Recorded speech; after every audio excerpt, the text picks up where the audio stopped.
unakumbuka nini kipindi ambacho naanza ile kukufukuzia? Unataka nikumbuke usumbufu wako?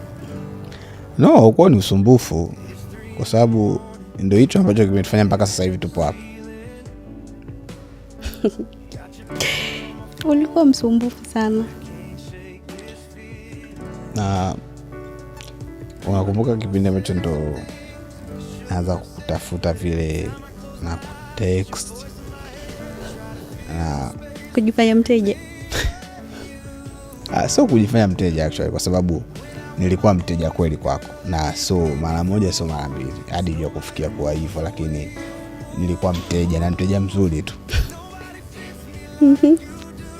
Kwa nadhani nilifuataga t-shirt, na hiyo t-shirt nadhani na wewe pia ulikuwa nayo, imeandikwa love hapa. Au unataka kuiacha? T-shirt ninayo na mpaka kesho bado ninayo. Kumbukumbu au sio? T-shirt bado ninayo. Na kipindi ndo nadhani nilianza kukutumia message WhatsApp. Japokuwa nikopo ni zile nimekutumia message okay, kwamba ukajifanya ndo maarufu Kawina hapa. Sasa ilikuwa ni ili uweze kunijua. Nikakwambia ndo nani?